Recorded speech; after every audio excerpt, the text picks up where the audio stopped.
Greetings and welcome to Illinois in Focus, powered by the Center Square. I'm Greg Bishop, Illinois Associate Editor at the Center Square Newswire Service.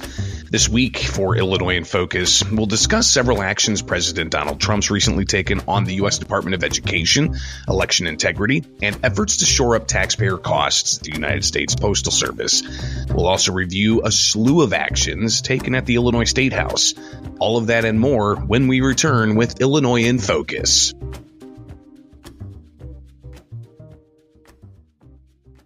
Teacher Lauren Johnson returned all the graded essays but one.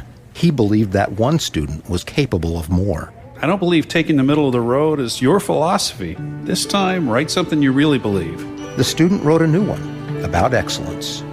Instead of just grading an essay, Mr. Johnson changed a life. I am that student. I became a writer, and I wrote this to thank him. Thank a teacher and pass it on from passiton.com. Welcome back to Illinois in Focus. President Donald Trump's been busy with executive orders touching on things like dismantling the U.S. Department of Education to election security and more.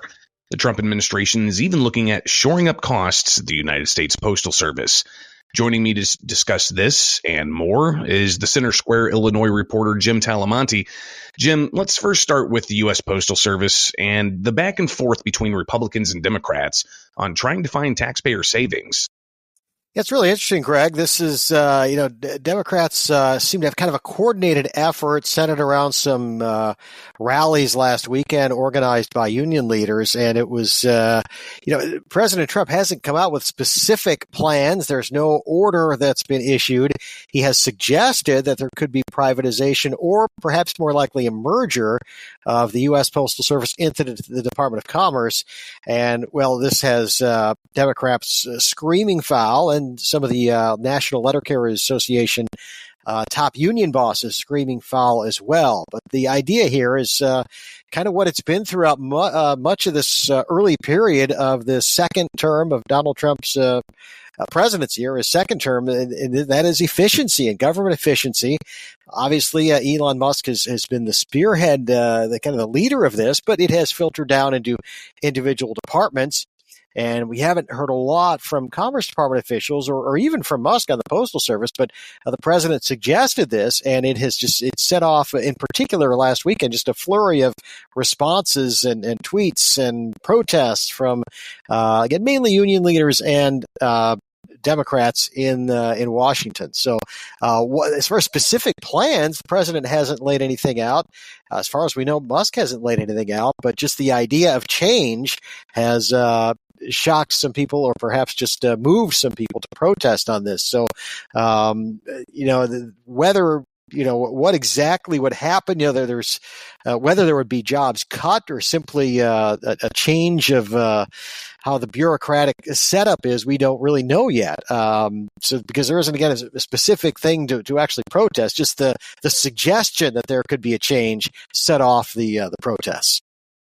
There's tons of protestation going on surrounding the Trump administration, that just being one small flashpoint. But one that's going to be definitely a much larger flashpoint is the Department of Education. Now, last week, the president signed that executive order, highly anticipated that he would sign it. And then he comes out in a interesting display. He sat at a desk surrounded by kids who were also at desks, and they all were signing paper, and the president was signing that order to essentially start dismantling the U.S. Department of Education. And Jim, as you and I have been covering what's going on here at the State House and all of the conversations that there have been and the debate that's spilled out onto the House floor, in particular in Illinois, a lot of suggestions as to what they thought the president's order would be. But during that time, the president, he made clear that the funding for special education and Pell Grants, for instance, those things are going to be maintained, but they're going to be shifted over to different agencies. That seemed to quiet down some of the concerns that cuts were coming from federal tax dollars to states when it comes to K through 12 education. But then there was a little element in there, Jim, at the bottom of the executive order that talked about no funds would be going to, various programs dealing with diversity, equity, and inclusion, or that were promoting gender ideology. How do you see that possibly impacting the state of Illinois? Well, this has been, the diversity, equity, and inclusion programs have been have become a massive part of education spending in the state of Illinois. And here, aside from diversity, equity, and inclusion, I guess not aside from it, but separate, category, I guess, the equity funding model in the state of Illinois, as far as our state board of education. And so this is something that Donald Trump campaigned on, in a sense, was that we're going to, this isn't working. What's happening in education right now, and so spending on diversity, equity, and inclusion versus spending on academic success. And some, mainly Democrats, are arguing, well, this is a part of academic success. How can we not have academic success without diversity, equity, and inclusion?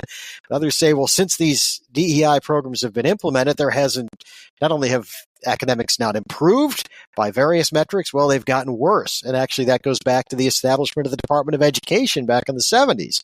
That since that time, the United States students across grade levels from young in the early years up through high school and even perhaps beyond just don't test as well or don't compete as well with their international counterparts. So, but the spending on DEI programs at public schools in particular, but not only public schools, and especially at public universities, where you have at some of your big Ten type schools like the University of Illinois, you have a whole program, a whole set of administrators and personnel in these DEI programs. Lots of taxpayer money is flowing into these. As far as the results, the critics would say we don't see a whole lot, and so that's where the Trump administration is coming from. But others say, well, this is taking away an essential program. And you mentioned the Statehouse, and we just had really a memorable debate and discussion between Will Davis, who's a South suburban Democrat in the Chicago area, and Blaine Wilhauer, a Republican from Beecher City, and they went back and forth, and it was some of the best Statehouse entertainment, but substantive in their discussions. Both of them, with substantive arguments, well prepared, even though it was kind of, I think they knew going in they were going to have some debate. There'd been some tension between them. I don't think it was nasty, but it certainly was. They were both very firm with their viewpoints, and so it was something to behold. First time, Jim. Yeah, it was the first time I've seen that type of volley going back and forth. Typically, you might have a legislator say something, and then somebody responds, and then that's it. But on the House floor that day, it was Will Davis saying something, Blaine Wilhauer saying something, Will Davis responding, and then Blaine Wilhauer having to respond. So clearly there's a lot of difference in opinion on how to focus on education and how tax dollars are going to be used for that. But I mean, one thing to be clear here is, and I did follow up with both Will Davis and Blaine Wilhauer this week to get their take on how the state's going to be impacted. The governor said that we could see more than $3 billion at stake here from federal taxpayers coming to the state of Illinois. That's about 10% of what the state spends on education for K through 12. So are those dollars going to be in jeopardy if the state doesn't do away with DEI policies? Will Davis says that DEI helps lift people up, but Blaine Wilhauer fires back and says, don't come at me with that DEI baloney because it's not working. So clearly a lot of arguments and a lot of debates going to continue about that. We had another executive order this week, Jim, as we are here with the Center Square and Illinois in focus. We've got an election integrity order that President Trump signed this week, essentially laying out that he wants citizenship requirements for voter registration. He wants to make sure that there's oversight of all of the patchwork of voting systems in the country and moving towards trying to evaluate and see possibly addressing paper ballots and getting away from mail-in voting. But one big thing that could impact Illinois, Jim, is we like to count votes up to 2 weeks after Election Day. Federal election law says Election Day is 1 day, not 2 weeks after the fact. There's currently lawsuits in several states, including Illinois, challenging states that count ballots after the fact. But looks like Trump's going to try to enforce that somehow. Republicans looking at this saying they like it. Democrats saying it's an attack on Illinois' elections. How do you see this playing out? Yeah, well, again, this was a big campaign issue. A lot of Republicans in the fall were very concerned that that it's not the first time, but it certainly became a more intense issue this fall. That Republicans really felt they had to get the vote out. They had to be. There was a lot of focus on election integrity because they felt votes were being stolen, and in some cases, perhaps had been in 2020. And even going back to the Obama elections, there was the whole Acorn controversy, which included our neighboring state of Indiana, where there was the Acorn group was involved in controversial or certainly ballot. There were certainly questions about the way the voting process, the election integrity or lack thereof, happened there. So this was a big issue during the campaign, and it's a sign the president didn't forget about that, or at least the people around him didn't. So this is a move to, maintain election integrity and keep what the administration is saying, elections honest. Now, of course, Democrats are saying, well, this is restricting the vote or keeping people. This could be voter repression or keeping people, people who are able to vote from voting. But, we've seen here in Illinois that some of the controls are a little loose, we might say. And that, and Greg, I remember you asking Governor Pritzker, well, what's to prevent? There are situations where could migrants who've newly arrived actually vote? And there were concerns here in Chicago last year going into the mayoral election that the Chicago's Teachers Union and other groups were found to be at correctional centers, and apparently there was the allegation that they were registering people to vote who were inmates who were not. This was not their jurisdiction. It wasn't that they wouldn't be able to vote as inmates. It was the fact that they're from elsewhere but imprisoned here. How could you vote in an Illinois election if you're not an Illinois resident, even if you're imprisoned here? So that kind of stuff there have been a lot of allegations, and so that's where this back and forth is. But again, it was a big issue in the campaign. A lot of Republicans and conservative groups are very concerned about election integrity. And certainly some of our Republican lawmakers in Illinois have pushed legislation, which has gone nowhere with Democrats in the supermajority. But it was a real concern of people on the Republican and the conservative side going into the November election. And it's clearly not been forgotten by the people in the administration. Yeah, we'll be watching that closely, especially that issue of counting votes, up to 2 weeks after the election. Like I said, there's federal litigation going on right now, multiple states, different outcomes. We'll see what the appeals court does, and all the way up to the U.S. Supreme Court. So that's a space we'll be watching closely. All right, let's shift gears here with Illinois in Focus with the Center Square. I'm Greg Bishop. We're talking with Jim Talamonte, reporter for the Center Square. And Jim, a lot of activity at the State House. Last week was bill deadline week for bills to get out of the Senate committees or the House committees. I reviewed all of the bills that were pushed through committees. There were close to 1,500 bills that made it out of committees last week. Now, the vast majority of them are what we call shell bills. They are essentially blank bills with one word crossed out, replaced with the same word, and they get it out of a committee, and then they'll pass them in bulk so that they have what they call vehicles to quickly modify legislation at the tail end of session. A little bit wonky, but regardless, they still have a lot of other business they're tackling. And even though a lot of those bills advanced, they're still talking about other legislation that they could bring about. Talk to us about the bill concerning hemp beverages. And this has been a pretty contentious issue for the past year. You think they're possibly going to get something across the finish line here? It's possible. This is interesting. There was argument back and forth. What's interesting here is this. There have been previous hemp debates in Springfield and also in Chicago.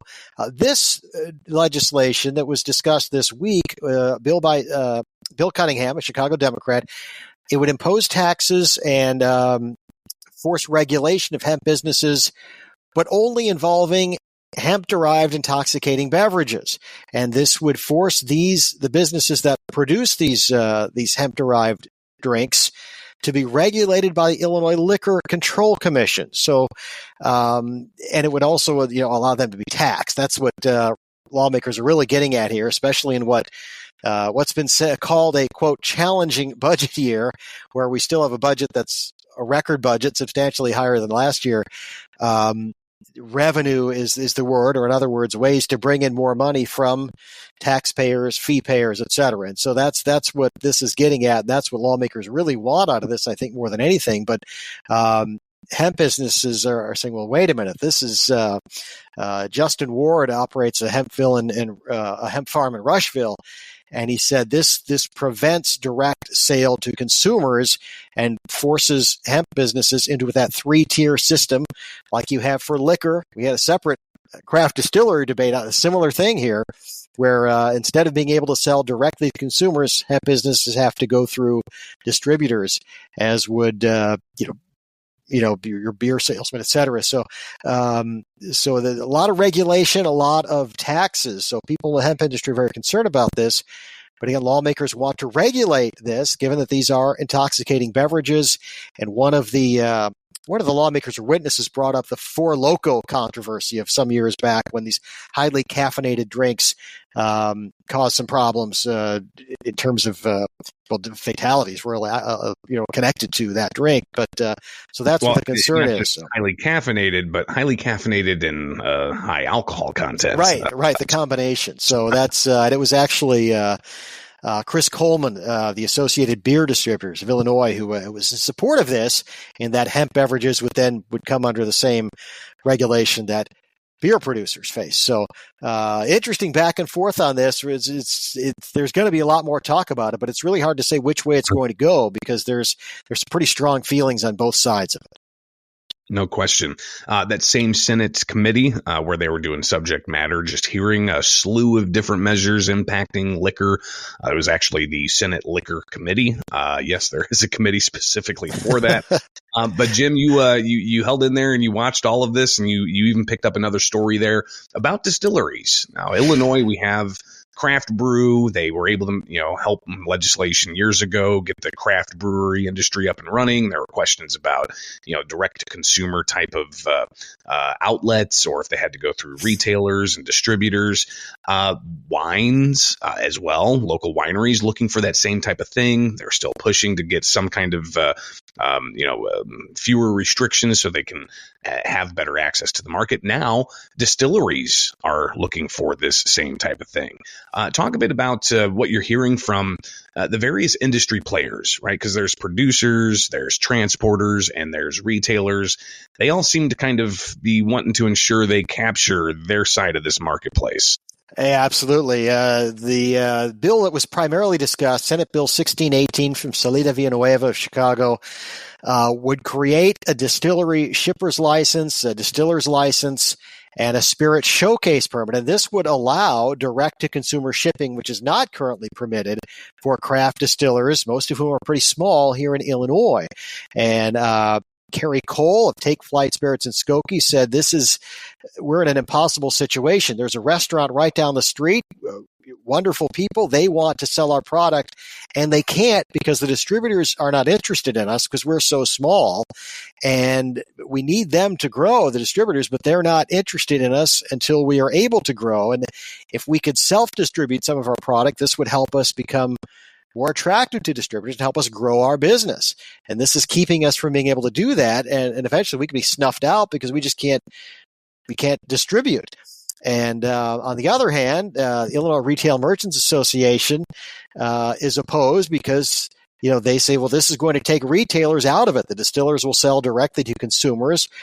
Stores won't get these craft spirits. They won't be able to sell them, and so they won't be able to compete with the local distillers. So interesting that on the side of the Retail Merchant Association was a lobbyist, Heather Wyer-Vaught, who we heard from just a couple of months ago, testifying on behalf of her former boss, former Illinois House Speaker Michael Madigan.